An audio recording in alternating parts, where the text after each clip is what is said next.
હનુમાનજીની કથા સાંભળવા માટે થઈ અને અહીં આવ્યા છે.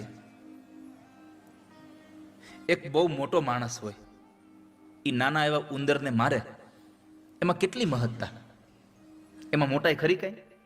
તમે આપણે મોટા છીએ અને કદાચ કોઈ ઉંદર અહીં નીકળે અથવા કંઈક નાનું જીવડું નીકળે આપણે મારી નાખીએ તો આપણી કાંઈ મહત્તા ખરી? પણ એક નાનો છોકરો હોય 5, 7, 10 વર્ષનો અને એ સાપ નીકળે ને સાપને પકડીને મારી નાખી આવે તો કેટલી મહત્તા કે નાના છોકરાએ સાપને માર્યો. મોટા એ ઉંદર મારે એની મહત્તા ન વધે, પણ નાનો સાપને મારે એની મહત્તા વધે. એટલા માટે વાલા ભક્તજનો, અહીંયા આટલા મોટા પ્રભાવશાળી અહીંયા આ લંકાની અંદર રાવણનો આટલો મોટો ભય, અને એમાં આવીને હનુમાનજીએ જે કામ કર્યું ને એને સમજાવવા માટે મારે તમને લંકાનું મહત્વ પહેલા સમજાવવું પડે છે કે જો લંકા આટલી મહાન છે તો લંકામાં આવીને હનુમાનજીએ જે કામ કર્યું તો હનુમાનજી કેટલા મહાન છે, એ કેટલા મોટા છે. અને એ હનુમાનની કથા આપણે રઘુપતિ પ્રિય ભક્ત આપણે હનુમાનની કથા માટે અહીં બેઠા છીએ.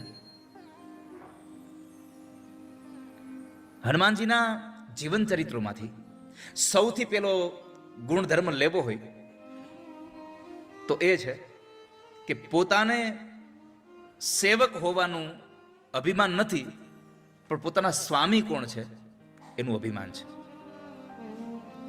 નહીં તો ઘણા માણસોને પોતાની અભિમાન હોય કે મેં તો આમ કર્યું, મેં તેમ કર્યું. અડધો માવો ખવડાવ્યો તો તને વખત હમણાવે, કાલે આપણે ખવડાવ્યો હતો ને તને, તારી પાસે ક્યાં હતો?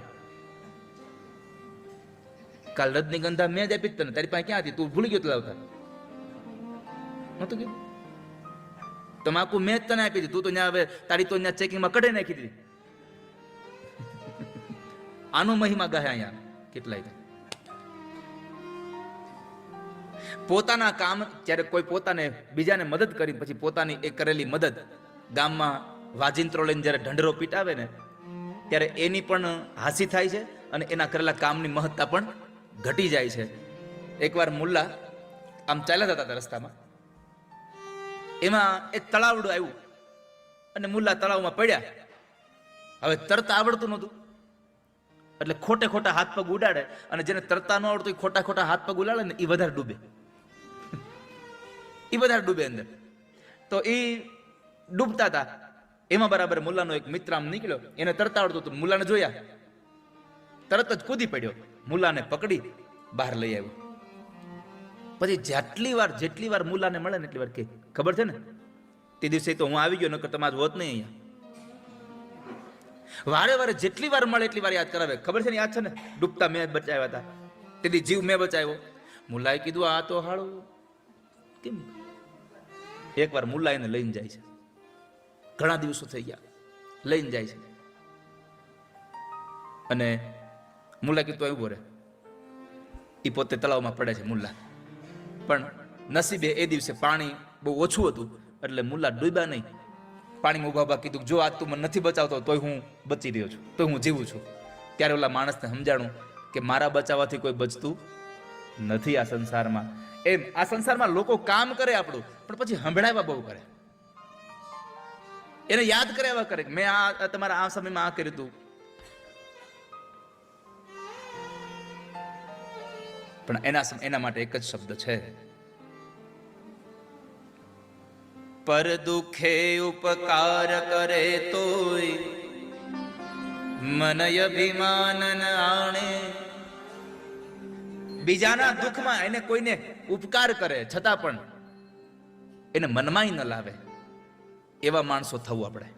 કોઈકની આપણે મદદ કરી હોય ને તો એ મદદને ભૂલી જાવી, અને કોઈ આપણી મદદ કરી હોય એને જિંદગીભર યાદ રાખવી, તો તમે જીવનમાં દુઃખી નહીં થાવ કોઈ દિવસ. પણ ઉપાધિ એ વાતની છે કે તમે કોઈકની મદદ કરો એ તમને યાદ રહે છે, પણ તમને કોઈકે મદદ કરી હોય તો ભૂલી જવાય નથી. પણ મારા સ્વામીનું અભિમાન છે કે મારા સ્વામી આ છે, પોતાના રામનું ગૌરવ છે ને. અસ અભિમાન જાઈ જનિ ભોરે, અસય અભિમાન જાઈ જનિ ભોરે.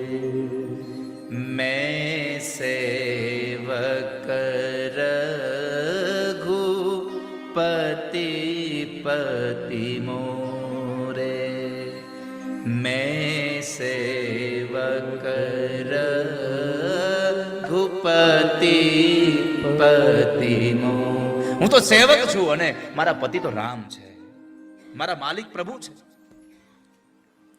પોતાના સ્વામીનું કામ કર્યા વગર જે માણસ ક્યારેય પણ વિશ્રામ લેતો નથી, એવા હનુમાનની કથા મારે તમને સંભળાવી છે 5 દિવસ. જેને પોતાના સ્વામીનું અભિમાન છે. અભિમાનનો અર્થ એવો ન સમજશો કે હું, અભિમાન એટલે પેલો શબ્દ.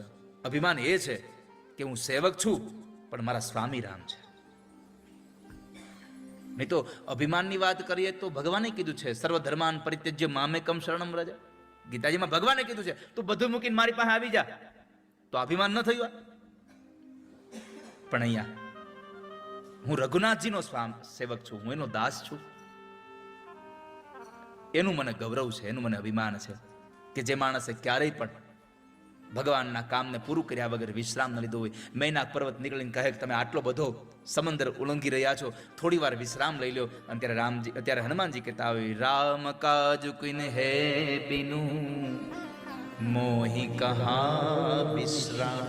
રામના કામ પૂરું કર્યા વગર મારે ક્યાં વિશ્રામ છે? અને જ્યારે આવી જિજ્ઞાસા સેવકને જાગે ને, ત્યારે માલિક એની ચિંતા કરતો હોય, ત્યારે માલિક એની પ્રશંસા કરતો હોય. જે વેદ, શાસ્ત્રો, પુરાણો, ઋષિમુનિઓ, ઉપનિષદો જે ભગવાન રામના વખાણ કરે છે, તમે જુઓ ગ્રંથોમાં ભગવાનના જ વખાણ છે. પ્રભુએ આમ કર્યું, પ્રભુએ આમ કર્યું, પ્રભુએ આમ કર્યું. અનેક જગ્યાએ તમને ભગવાનના વખાણો જોવા મળે છે ગ્રંથોમાં, ગમે તે ગ્રંથ હોય પછી. પણ રામચરિત માનસમાં અઢળક જગ્યાએ રામના કાર્યની પ્રશંસા છે, પણ સામે જે રામના વખાણ વેદોએ કર્યા એ જ રામે હનુમાનના વખાણ કર્યા છે, એના કાર્યની પ્રશંસા કરી છે. જ્યારે માં જાનકીને સમાચાર આપી અને હનુમાનજી પાછા આવે છે, ત્યારે સ્વયં પરમાત્મા રામ બોલ્યા છે. અને વાલ્મીકી રામાયણ લખે છે, ઇદમ તુ મમ દીનસ્ય મનોભૂય પ્રકર્ષતિ યદિ હાસ્ય પ્રિયાખ્યાતુર ન કુર્મી સદૃશમ પ્રિયમ. રામજીએ શું કીધું ખબર છે? હનુમાન, આ તને નવાજવા માટે, તારી પ્રશંસા કરવા માટે, તારી પુરસ્કાર દેવા માટે મારી પાસે કોઈ વસ્તુ જ નથી. આ સંસારમાં સૌથી કોઈ જો મોટા મોટો પુરસ્કાર હોય ને તો તમારું માન અને સન્માન છે. બીજાને પ્રેમ અને લાગણી આપો, એનાથી મોટો પુરસ્કાર નથી આ સંસારમાં. આજ તને સન્માનવા માટે મારી પાસે કોઈ એવો પુરસ્કાર જ નથી, એનો અભાવ છે.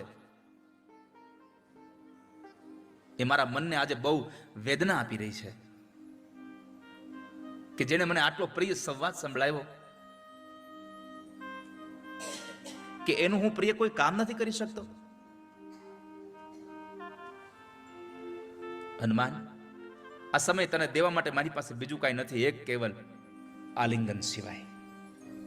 ભગવાન રામે હનુમાનને આલિંગન આપ્યું છે.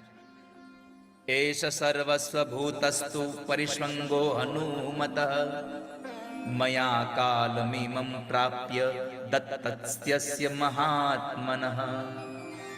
તને આલિંગન દેવા સિવાય મારી પાસે કશું કાંઈ સાધન નથી.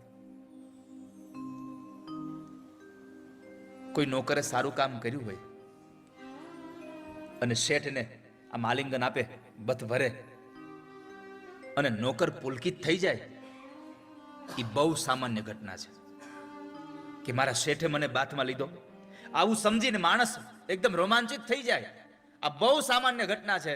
પણ પોતાના નોકરને બાથ ભીડી અને માલિક જ્યારે પુલકિત થઈ જાય ને ત્યારે સમજવું આ અસામાન્ય ઘટના છે. વાલા ભક્તજનો, નોકરને બથમાં લઈ અને સ્વામીને પોતાને થઈ જાય, મને આનંદ થઈ રહ્યો છે, એ અસામાન્ય ઘટના છે. અને એવી જ ઘટના અહીંયા રામચરિત માનસમાં બની છે. જ્યારે હનુમાનજીને આમ ભેટા, ત્યારે હનુમાનજી જેટલા પુલકિત થયા એના કરતા અનેક ગણા પુલકિત પ્રભુ રામ બન્યા છે. હું હનુમાનને ભેટી રહ્યો છું, હનુમાનને ભેટી રહ્યો છું.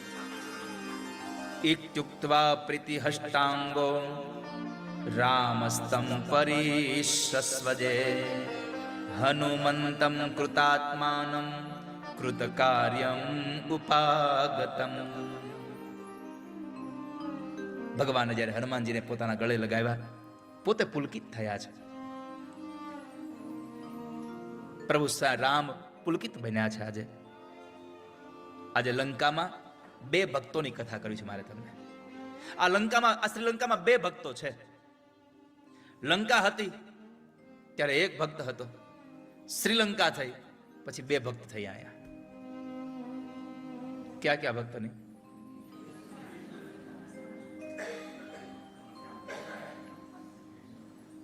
ના, હજી એક નામ છે, કોઈને યાદ હોય તો. વિભીષણ નહીં, હનુમાન નહીં, હજી એક નામ છે, બોલો કોઈ છે યાદ? હે? હવે હું તમને કહી દઉં. ના ના ના, જટાયુ અહીંયા હતો જ નહીં.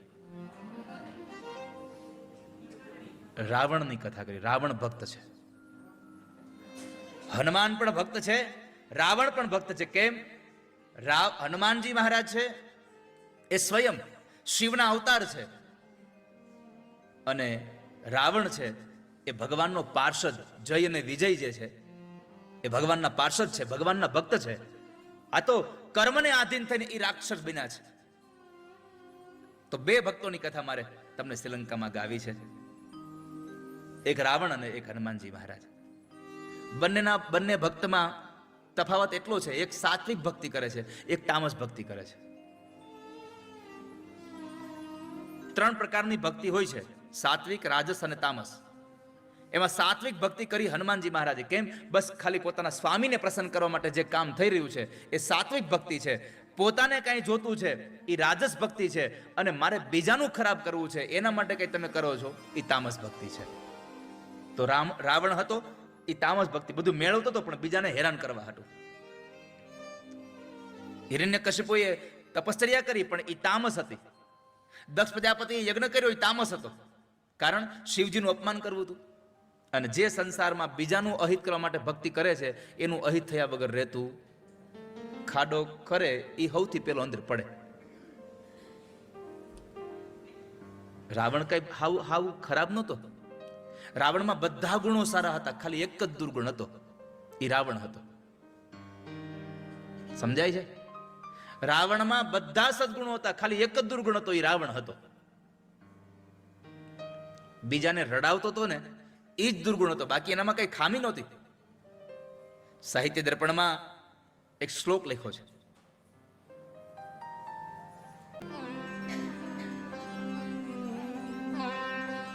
આજ્ઞા શક્ર શિખામણી પ્રણયિની શાસ્ત્રાણિ ચક્ષુર્નવમ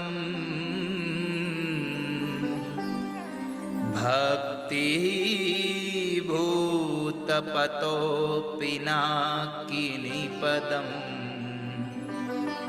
લંકેતિ ભવ્યાપુરી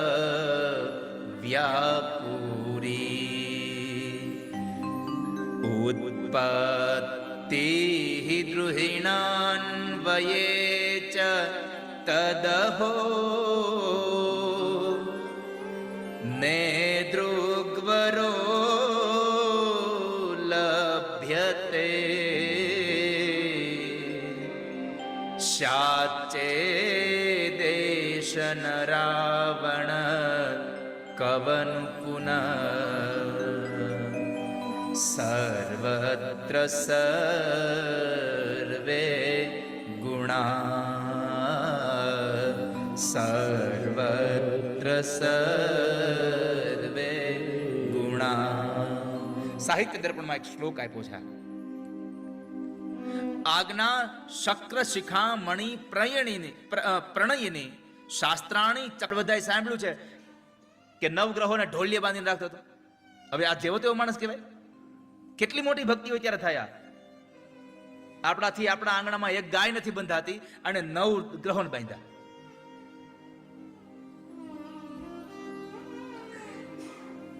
ઇન્દ્ર જેની આજ્ઞાનું પાલન કરે છે. આજ્ઞા શક્ર શિખા મણિ પ્રણયિની શાસ્ત્રાણી ચક્ષુર્નવમ. ઇન્દ્ર જેવો ઇન્દ્ર એનાથી ડરતો હોય, બધા જ લોકો ઇન્દ્ર કહે એમ કરતા હોય, અને ઇન્દ્ર જેમ રાવણ કેમ કરતો હોય. આટલું જેનું પ્રાધાન્ય છે, આટલો જેટલો મોટો માણસ છે, આખી દુનિયા કૃષ્ણ કહે એમ કરે, અને કૃષ્ણ રાધા કેમ કરે, તો રાધા કેટલી મોટી છે, કેટલી મહાનતા છે રાધાની. પણ કારણ એ રાધાની મહાનતા કેમ વધી? તો કહે છે કે એને કઈ સત્કર્મ કર્યા છે, એને કઈક પુણ્ય કર્યા છે, એને કેવી તપસ્યા કરી હશે. રાધે તું બડી ભાગિની કોન તપસ્યા કી, તીન લોક તારન તરન સો તુમારે આદિન. તેવી કઈ તપસ્યા કરી કે જેને લઈને તારે આધીન થઈને રહે છે?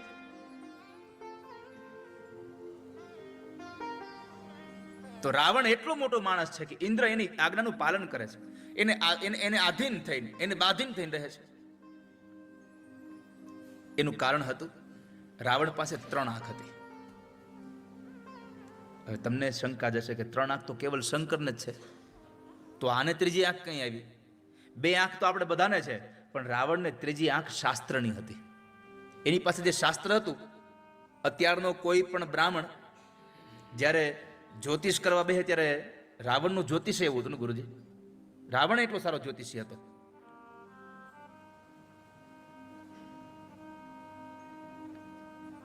રાવણ સંહિતા નામનો એક ગ્રંથ છે, એમાં જ્યોતિષ નું બહુ સારું લખ્યું છે બધું. તો એની પાસે ત્રીજી આંખ શાસ્ત્રની હતી. અને આ સંસારમાં જેની પાસે શાસ્ત્રની આંખ છે, છતાં પણ માણસ ડૂબ્યો. કારણ જ્ઞાન હોય, પણ જ્ઞાન કઈ જગ્યાએ વાપરવું ને એની ખબર ન હોય. આ સંસારમાં સૌથી મોટું જ્ઞાન કયું? લોકોને જ્ઞાન થઈ જાય એટલે તરત જ કહેવા માંડે, એ તો આપણને ખબર જ છે. જો તમને એક વાત કહી દઉં, તમે કથા ગમે એટલી સાંભળી હશે, પણ તમને બીજી કથામાં જાવ ત્યારે મજા ત્યારે જ આવશે કે જ્યારે તમે હાવ ખાલી થઈને જાઓ. કથા સાંભળવા જાવ ને ત્યારે સાવ ખાલી થઈને જાવ. દૂધ લેવા જાય અને પાણીની બરણી ભરીને જાય, દૂધ લઈને આવે, એમાં ખાલી વાસણ લઈને જાવ તો ભરીને આવો. એમ જ્યારે પણ કથામાં જાવ, આજે અહીંયા કથા પૂરી થાય ને આવતીકાલે બીજા વક્તાની કથામાં જાવ ને, તો પાછું એમ ન કેવું હજી તો કાલ આપણે કથા સાંભળી છે ને આપણને ખબર જ છે બધી. ના, બીજા વક્તાની કથામાં જાવ ત્યારે આ ડબલું ખાલી કરીને જાવ. હાવ જેટલા લોકોએ ડબલું ભરી રાખ્યું છે ને એને જ ઉપાધિ છે. ખાલી કરી નાખ્યું છે એને કઈ ઉપાધિ જ નથી.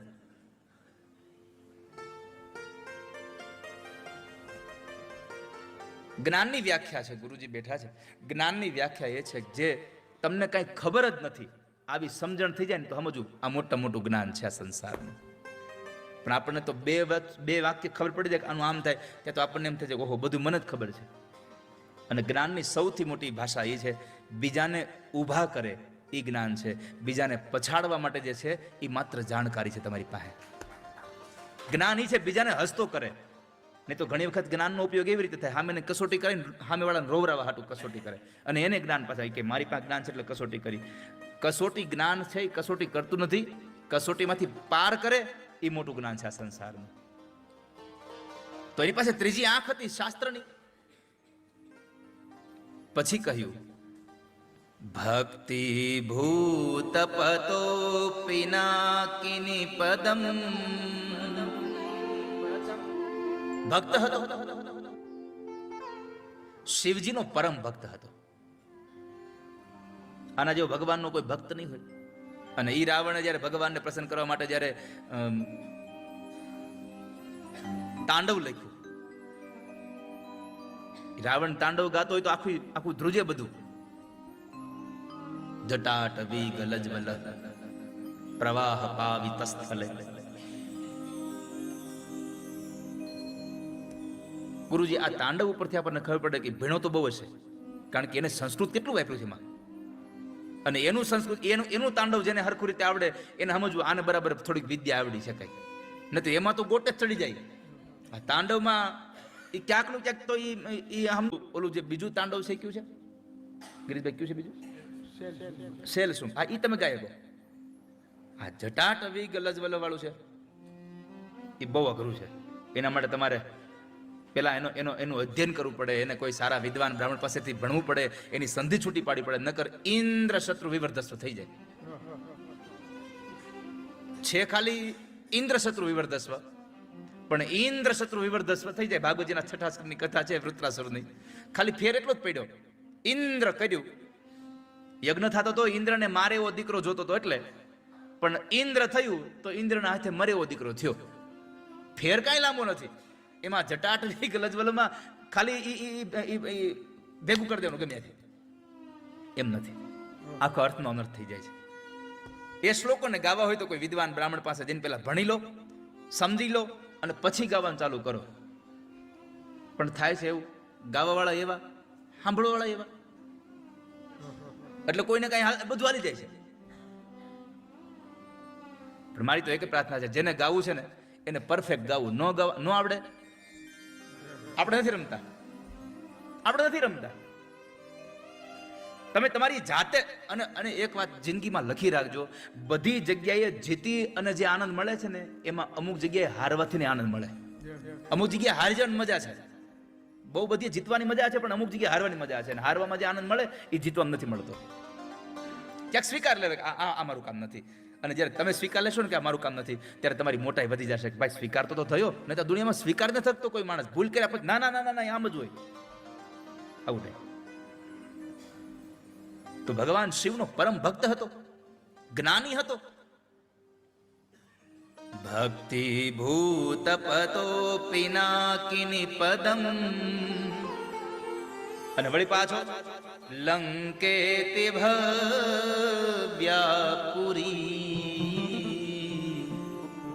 લંકા જેવી ભવ્ય અને દિવ્ય નગરી હતી એની પાસે. સ્ફટિક મણિના મહેલ, પણ કરુણા એ હતી વસનાર સૌ વિકરાળ હતા. એના પછી તો અદ્ભુત વાત હતી. ઉત્પત્તિ દ્રુહિણાન વયે ચ તદહો. સારામાં સારા કુળમાં ઉત્પન્ન થયો હતો. બ્રહ્માના વંશમાં ઉત્પન્ન થયો છે. સંસારમાં 3 વસ્તુ કેવલ પ્રભુની કૃપા હોય તમને મળે. એક સારા કુળમાં જન્મ, એક સારી તમારી કીર્તિ અને એક સારું કાંચન. પૈસો બધા પાસે હોય, સોનું બધા પાસે હોય, પણ બધું સારું જેવું ન હોય. રાવણ પાસે 3 હતું. બ્રહ્માનું કુળ હતું, પુલત્સના દીકરા હતા, જેની માં કૈકસી છે, એના દીકરો બન્યો છે. આ બધું રાવણ પાસે હતું. આ લંકામાં એટલી બધી ભવ્યતા, એટલી બધી દિવ્યતા, એટલી બધી સંપત્તિ, કીર્તિ એટલી હતી એ રાવણની. પણ સૌથી મેં તમને કહ્યું ને એમ એક જ વાત હતી, એના દુર્ગુણ એક જ હતો, એ રાવણ હતો. રાવણ પાસે બધું હતું, પણ રાવણ પાસે રાવણ હતો ને એટલે બધાનો મહિમા ઘટી ગયો હતો એની પાસે.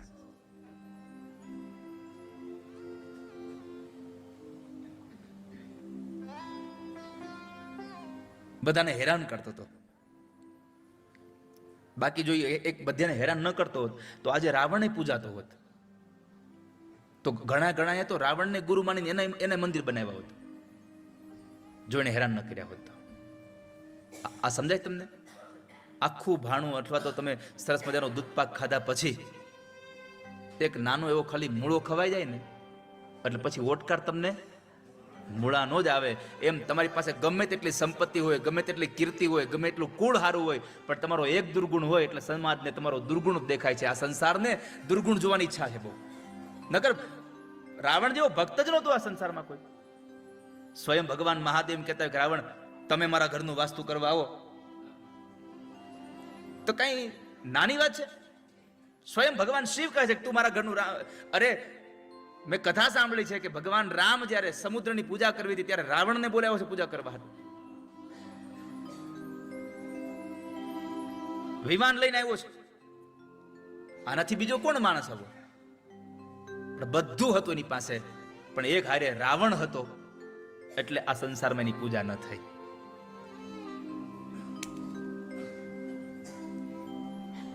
આજે હનુમાનજી મહારાજ ભગવાનના ભક્ત હતા, પણ સર્વત્ર પૂજાય છે. આ દુનિયામાં કોઈ ગામ એવા છે જ્યાં શિવાલય નહીં હોય, કોઈ ગામ એવા છે જ્યાં રામજી મંદિર નહીં હોય, કોઈ ગામ એવા છે જ્યાં રાધાકૃષ્ણ મંદિર નહીં હોય, પણ એક ગામ એવું નહીં જ્યાં હનુમાન નહીં બેઠો હોય. ભગવાન હનુમાનજી બધા જ ગામો બેઠા છે. આ દુનિયાના બધા સંપ્રદાયના લોકો અલગ અલગ ભગવાનને માને, પણ કોઈ એવો માણસ નહીં હોય જે ભગવાન હનુમાનને નહીં માનતો હોય. બધા હનુમાનને માને.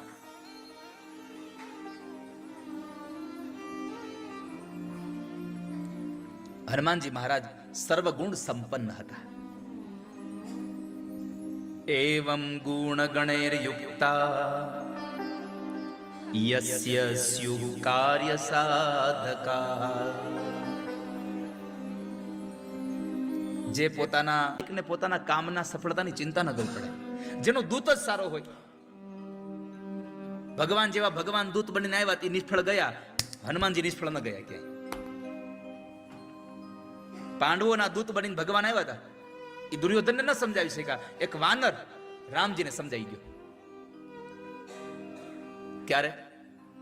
સુગ્રીવ માટે જયારે આવ્યો નીચે હનુમાનજી મહારાજ, પહેલી મુલાકાત ગોઠવાઈ ગઈ અને એ મુલાકાતમાં એને સુગ્રીવ પ્રત્યેની એટલી વાતો રજૂ કરી, ભગવાન વાતો સાંભળી અને અંતે સુગ્રીવ સાથે મુલાકાત મિલન થઈ ગયું, એની વચ્ચે સંધિ જોડાઈ ગઈ.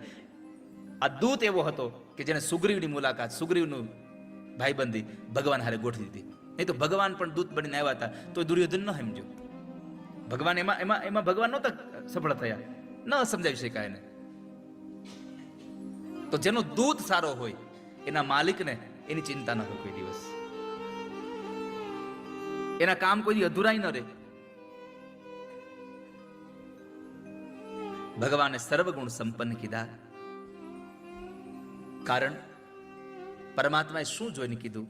તો વાલ્મીકી રામાયણ લખે છે, ન મુખે નેત્રયોશ્ચાપી લલાટે ચ ભ્રુવોસ્તથા અન્યેષ્વપી ચ સર્વેષુ દોષઃ સંવિદિતઃ ક્વચિત. બધા લોકો આપણે મંદિરમાં જઈએ તો આપણે ભગવાનના મોઢા સામું જોઈએ, આમ ભગવાનની આંખો જોઈએ, ભગવાનના હોઠ, ભગવાનના ઘરેણા, ભગવાનના પગ જોઈએ. આ સંસારનો દરેક જીવ ભગવાનના ચહેરા સામું જોવે છે અને પરમાત્માએ પોતાના દૂત હનુમાનના ચહેરા સામું જોયું.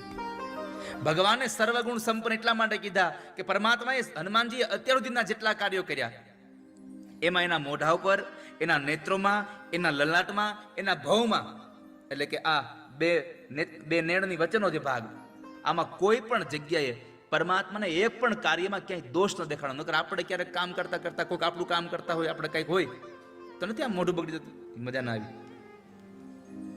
આંખોનો ભાવ બદલી જાય, નિગાહે કहीं ઓર નિશાના કहीं ઓર, આવું થતું હોય. નિશાન ક્યાં કોઈ ને આંખો આપણી વિધે હોય, આ દોષ છે આંખનો. નહીતર જ્યાં નિશાન હોય ત્યાં જ આપણી આંખ હોવી જોઈએ.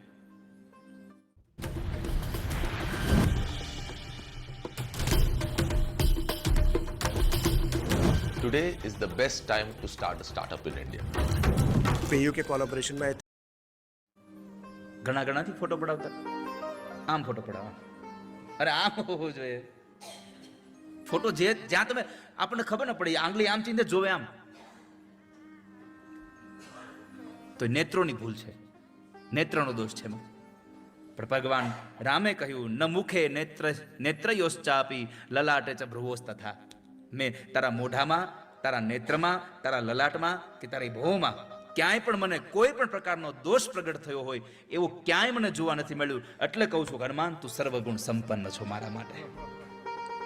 ભગવાન પાસે ઉત્તમ દૂત હતા એટલે કાર્યની સિદ્ધિ થઈ છે. તમારી હારે જે માણસો હોય છે ને, તમે જેટલા મહત્વના છો ને એટલા તમારી હારે હોત મહત્વના છો.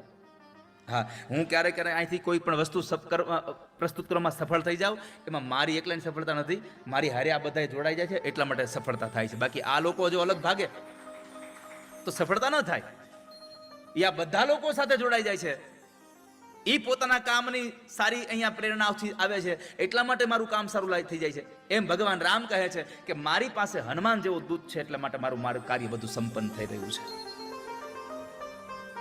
જો યોગ્ય વાહક ન હોય ને તો માલિકની કાંઈ પ્રશંસા વધે નહીં. રામકૃષ્ણ પરમહંસજી પાસે જ્ઞાન બહુ હતું, પણ જો વિવેકાનંદજી એને મળ્યા ન હોત તો રામકૃષ્ણ કોઈ ઓળખતું જ ન હોત. કારણ કે તો એક જગ્યાએ બેઠા હતા, એ ક્યાંય જતા જ નહોતા ક્યાંય. એ તો એક જગ્યાએ બેસીને આસન લગાવીને બેસતા હતા ને બધે પોતાનું ધ્યાન કરતા હતા, પોતાની સમાધિ, પોતાની ભક્તિ કરતા હતા. પણ એને વિવેકાનંદ જેવો શિષ્ય મળી ગયો, દૂત મળી ગયો, એટલે એની રામકૃષ્ણ પરમહંસનું જે જ્ઞાન હતું એ ઘેરે ઘેરે પહોંચાડ્યું. રામકૃષ્ણ પરમહંસને ઓળખતા થયા કેમ? એનો દૂત વિવેકાનંદજી મળ્યા રામજીને ઓળખતા થયા કેમ? તો કહે છે એનો દૂત હનુમાનજી મળ્યા છે એટલા માટે. ચાણક્ય પાસે ચંદ્રગુપ્ત મૌર્ય ન હોત તો ચાણક્યને કોઈ ઓળખતું નહોતા જાય. કોણ ઓળખત એને? એની વિદ્યાઓ અને ચાણક્ય નીતિને આ ચંદ્રગુપ્ત મૌર્યના હિસાબે આપણા સુધી પહોંચી.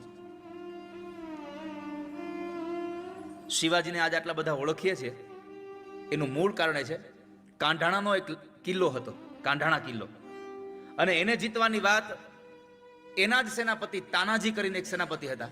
તાનાજીએ કહ્યું કે મહારાજ આપણે આ કિલ્લો જીતવો જોઈએ. તો શિવાજી કહ્યું હાલો જઈએ. કીધું તમારે શું જરૂર છે, હું જાઉં છું ને. તાનાજીએ પોતાના બળવર પોતાના શૌર્યથી એ કિલ્લો જીતી અને શિવાજીને આપ્યો. પણ ઘટના એ ઘટી કે જ્યારે તાનાજીએ એ જિલ્લો જીત્યો તો ખરા, પણ તાનાજી એમાં શહીદ થઈ ગયા, મૃત્યુ પામ્યા. અને પછી શિવાજીએ એ જે કાંઢાણા કિલ્લો હતો એને નામ આપ્યું છે સિંહગઢ. અને શિવાજી એક વાક્ય બોલ્યા હતા, ગઢ આલા સિંહ ગેલા. આ ગઢ તો આવ્યો પણ મારો સિંહ તાનાજી વયો ગયો. જો તાનાજી ન હોત તો સિંહને આ ગઢને લીધે આજે આપણે શિવાજીને ન ઓળખતા હોત. તમારી હારે કોણ છે એનાથી બહુ મહત્તા તમારી ઊભી થાય છે.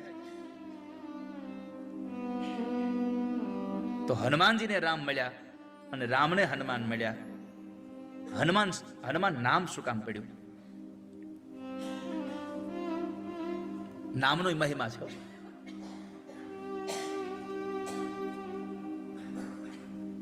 નામનો મહિમા ન હોય તો તમે જુઓ, દીકરાનું નામ સૌ લોકો રાખશે. આ મારો કનૈયો છે,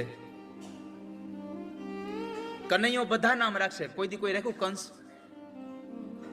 એક નામ બતાવો, લ્યો મને કંસ. એક નામ રાવણ બતાવો.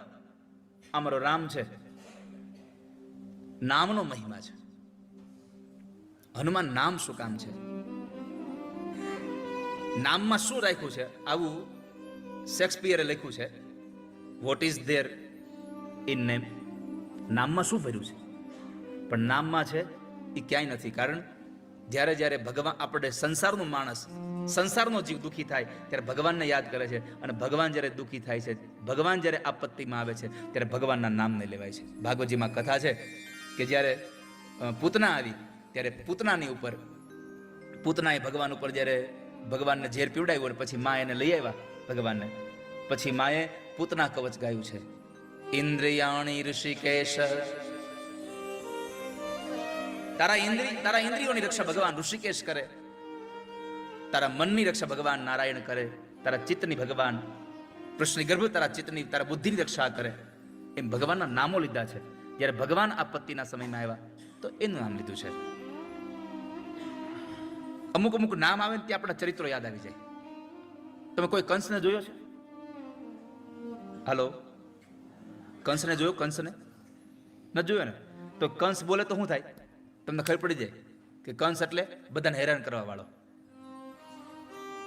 બાલકૃષ્ણ નામ બોલાય ત્યાં, કોઈએ કૃષ્ણ જોયા નથી પણ બાલકૃષ્ણ નામ બોલાય ત્યાં આપણી સામે એક માથા ઉપર અંબોડો વાળ્યો હોય, સરસ મજાનું પિતાંબર પહેર્યું હોય, ગળામાં માળા પહેરી હોય, માથામાં મોરપીંછ નાખ્યું હોય, અને એ કોઈકના ઘરનું માખણ ચોરીને ખાતા હોય, એ કૃષ્ણ આપણને દેખાય જાય. એના બધા ચરિત્રો આપણને યાદ આવી જાય. કોઈ નામ લેવાથી જેના ચરિત્રો યાદ આવી જાય એટલે નામનો મહિમા છે આ સંસારમાં. તો હનુમાન શબ્દનો અર્થ શું? હનુ શબ્દનો અર્થ છે દાઢી. તો દાઢી તો બધાયને છે. તો આપણને શાસ્ત્રની ભાષામાં હનુ ધાતુ ઉપરથી નામ પડ્યું છે હનુમાન. યો હંતી પરાન નાશયતી શક્તિમાન અસ્તિ સહ હનુમાન. હનનો અર્થ છે મારણ કરતા. પણ જેની ડાબા ભાગની દાઢી તૂટી ગઈ અને પછી ઇન્દ્રએ કહ્યું કે એનું પરાક્રમ આટલું મોટું છે, દાઢી તૂટી ગઈ છે, પણ આજથી એ હનુમાન તરીકે ઓળખાશે. ઇન્દ્રના વજ્રથી જેની દાઢી તૂટી ગઈ એનું નામ છે હનુમાન. પછી તો દેવતાઓએ પોતાની બધી જ શક્તિઓ એને આપી છે. તો અહીંયા નામનો મહિમા બતાવ્યો. તો એ હનુમાનના એ કથા આપણે લઈને અહીંયા આવ્યા છીએ. એ હનુમાન ચરિત્રની કથા આપણે સાંભળવા માટે શ્રીલંકામાં આવ્યા છીએ. તો એ હનુમાન આપણા જીવનમાં ક્યાં ઉપયોગી છે? માન તો ક્યાંય ઉપયોગી નથી, હનુમાન ઉપયોગી છે. જેટલા ગુરુજી જેટલા જેટલા શબ્દોની પાછળ માન આવે ને એ હેરાન કરી દે. જેટલા શબ્દોની પાછળ માન આવે હેરાન કરે. સૌથી પહેલું અભિમાન, જેને આવ્યું જોઈ લો તમે, જડા મૂળ કાઢ્યું એનું, જેને જેને એને આવ્યું પાછળ માન. હનુમાન, હવામાન સારું હોય તો ઠીક છે, બગડે તો પોથયાત્રા ઊભી રહી જાય. વરસાદ છે કેમ જાવ, તરત બદલી જાય. અને અહીંયા તો નક્કી જ નહીં, કઈ વરસાદ આવી જાય કઈ તડકો આવે. હવામાન, મહેમાન ટાણે આવે ને ટાણે વૈયા જાય તો વાંધો ન આવે, પણ પછી અમુક મહેમાન હોય તો લપ પગે ચોટે. એકવાર એક ભાઈના ઘરે એનો મિત્ર આવતો હતો. આમ દૂરથી જોઈ ગયા કે આવડો હાળો લપડો આવે છે, જાહેર નહીં કોઈ રીતે, એટલે એના ઘરવાળાને કીધું સાંભળ જલ્દી મને 2 ગોદડા આપી દે, 1 બ્લેન્કેટ આપી દે. કેમ? હું ઓઢીને હોઈ જાઉં છું અને મારો મિત્ર આવે છે અને કહેજે કે તમારા ભાઈને મજા હતી એટલે એ સૂઈ ગયા છે, એને તાવ આવે છે, બહુ ઠંડી લાગે છે, નકરી જાહે નહીં અહીંથી. સારું, 2 ગોદડા અને 1 બ્લેન્કેટ ઓઢાડીને સૂઈ ગયો. મિત્રએ આવીને કીધું કે ભાભી મારા ભાઈ છે પણ એને બહુ તાવ આવ્યો છે ને એટલે એ અત્યારે એને ઠંડી લાગે છે એટલે સૂતા છે. મારા ભાઈને તાવ આવ્યો છે? અરે રે, તો તમારે રોકાવું પડશે, કે દવાખાને લઈ જવા પડે તો. તે તો રોકાણો. એ બહાર સોફામાં બેઠો, થોડી વાર થઈ એટલે પત્ની ઘરમાં ગયા એટલે ઓલા પૂછ્યું ધીમેથી, બોલો. એ કે એને તમને કીધું તાવ આવે તો રોકાણો. કે મારા ભાઈને કદાચ ત્યાં વધારે તાવ આવે ને દવાખાને લઈ જવા પડે, તમે એકલા શું કરો? એ રોકાણો છે. અરે રે, થોડીક વાર થઈ, પત્ની ઘરમાં કામ કરતા હતા, પૂછ્યું મારા ભાઈને કઈ રાહત? તો કે ના ના હજી એમ જ છે, એને શરીર બહુ દુખે છે. તે બરાબર પત્ની ઘરમાં ગયા અને ખોટે ખોટું કીધું કે તાવ બહુ ચડ્યો છે એટલે પગ દાબો મારા. એટલે પત્ની પગ દબાવતા, તે ઓલો ભાઈ અંદર આવ્યો, મિત્ર, બોલતા ને હુવા દો. ભાભી તમે ઘરનું કામ કરો, પગ હું દબાવું, લાવો. પગ ઈ દબાવતો હતો. કલાક 2 કલાક ગઈ, પગ દબાવવાનું ચાલુ છે. ઓલા અંદર ગોદડામાંથી પૂછ્યું, ઓલી લપ ગઈ? ઓલી લપ ગઈ કે હજી રોકાણી? તે ઓલા પગ દબાવતા દબાવતા જવાય, હવે તો પગે ચોટી છે. કે હવે પગે વળગી છે. એ મહેમાન ટાણે આવીને ટાણે વૈયા જાય તો બરાબર છે, નકર મહેમાન મેની જેમ આવે ને વૈયા જાય ને તો બરાબર. તો માન શબ્દ એમાં પાછળ આવ્યો, ઈ હેરાન કરે. સન્માન થાય ત્યારે બહુ ગમે, પાછું અપમાન તો હેરાન કરે. સન્માન થાય, તમને આજે સોફામાં બેહવા મળે અને કાલ તમને પાછળ ખુરશીમાં બેહવા મળે એટલે પછી મજા ન આવે. હા, તો સન્માન, અપમાન, હવામાન, મહેમાન, અભિમાન એ તાપમાન હવામાનમાં આવી જાય. હાલો પછી આગળ વધે. વિમાન. વિમાન જો બરાબર આમ સ્થિર હાલ્યું જાય ને બરાબર મસ્ત મજાનું લેન્ડિંગ થઈ જાય તો બરાબર છે. બાકી ઉપર જ ખામી આવી જાય પછી લેન્ડિંગ ટાઈમ હોય જ નહીં. તો 3 વસ્તુ એકારે મળે. કેટલું મળે? વિમાનમાં કંઈક ખામી આવે ને એ બરાબર પ્રોપર લેન્ડિંગ ન થાય એટલે 3 વસ્તુ એકારે મળે: મૃત્યુ, અગ્નિ સંસ્કાર અને અસ્થિ વિસર્જન. તો આવા હનુમાનજીની કથા આપણે સૌ લોકો લઈને અહીંયા આવ્યા છીએ અને એ હનુમાનજીના ગુણાનુવાદ આપણે બધાને ગાવા છે. તો એ હનુમાનજીની કથાના સુંદર મજાના પ્રાગટ્યની કથા અને પછી એના જે બલબુદ્ધિ વિદ્યા દેહુ મોહી હરહું કલેશ વિકાર અષ્ટ સિદ્ધિ નવ નિધિ કે દાતા. 8 સિદ્ધિઓ એની પાસે માગવી જોઈએ. હનુમાન પાસે શું મગાય? બળ, બુદ્ધિ, વિદ્યા, આ બધું માગવું જોઈએ. તો પણ એ વસ્તુ શું કામ માગવી જોઈએ? જેની પાસે છે એની પાસે માગવાની છે. તો એની કથા આપણે આવતીકાલે સાંજે 5 વાગે મળીશું.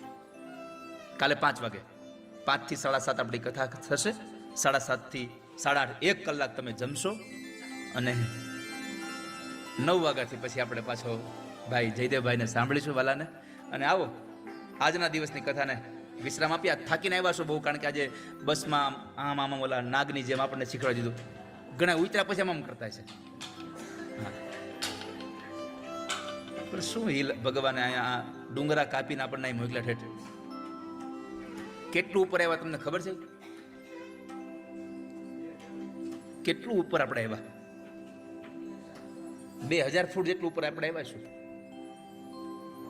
અને બસ તમે આમ ને આમ હજી ઉપર હાલ્યા જ જાઓ, ઉપર હાલ્યા જ જાઓ, ઉપર હાલ્યા જ જાઓ. એટલે એમ એમ નહીં, તમે તો તમારી કીર્તિ આમ ઉપર હાલી જાય એમ વાત. તમે તો હા ઊંધું લઈ જાઓ છો.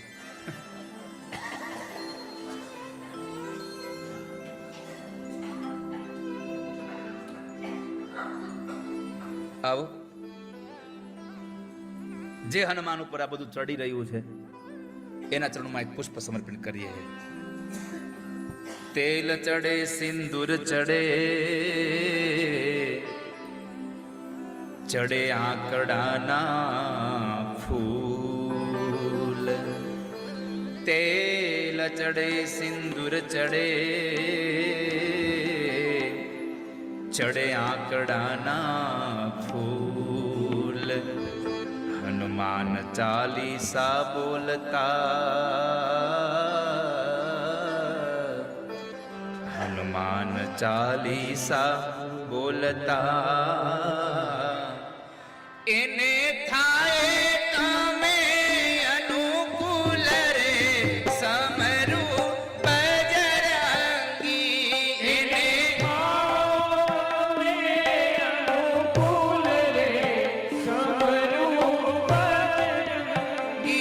બોલો અંજની ના જયા હનુમાન રે સમરૂ બજરંગી. બોલો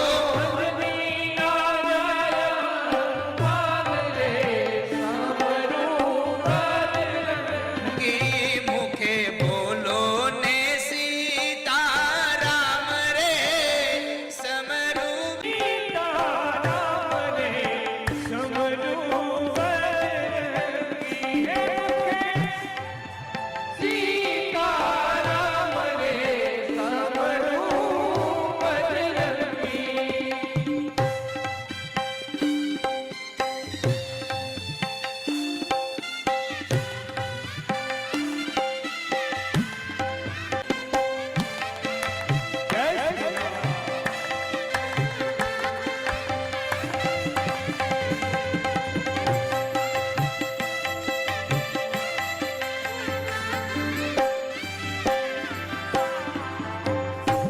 કપરા આ કલિકાલમાં તારણ હારા રામ.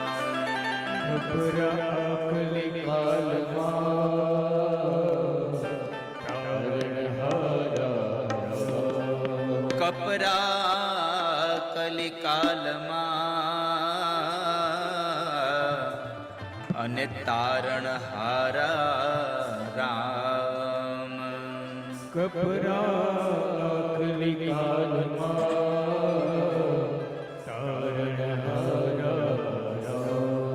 દરિયામાં પથ્થર તર્યો,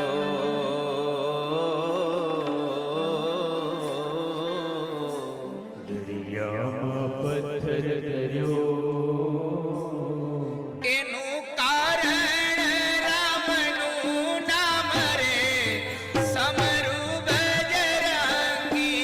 એનું કારણ રામનું નામ રે સમરૂ બજરંગી. એનું કારણ રામનું નામ રે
અને રાખો રુદિયે રામ.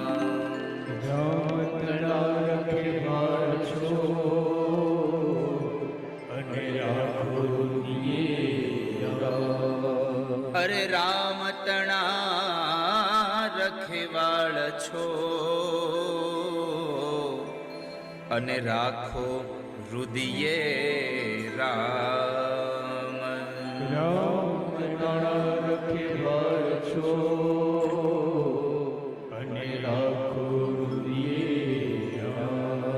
સેવક છો તમે રામના,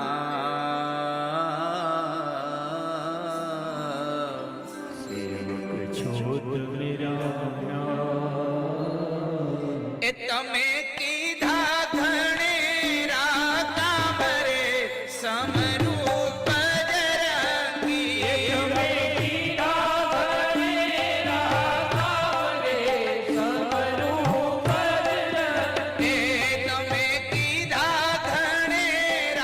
કામ રે સમરૂ બજરંગી.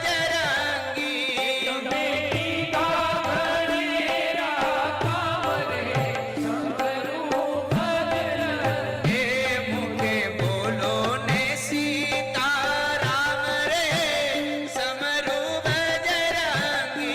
મુખે બોલો ને સીતારામ રે એ મુખે બોલો ને સીતારામ રે સમરૂ બજરંગી.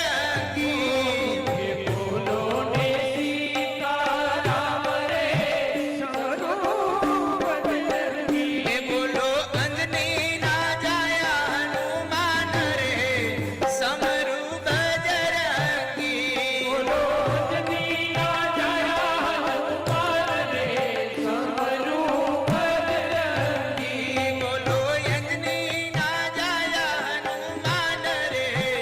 સમરૂ બજરંગી.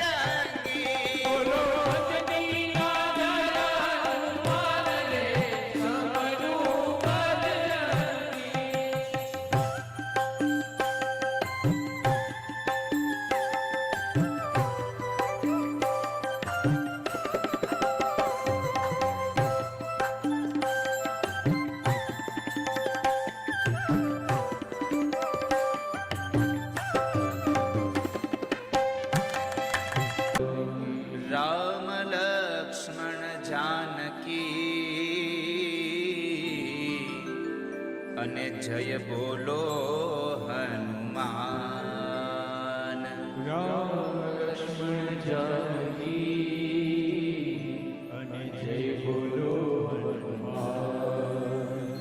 કર છોડી અમુ વિનવે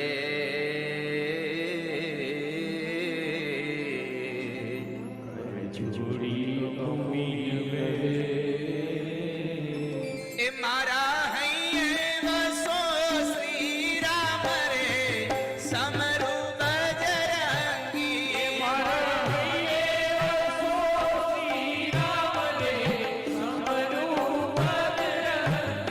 મારા હૈયે વસો શ્રી રામ રે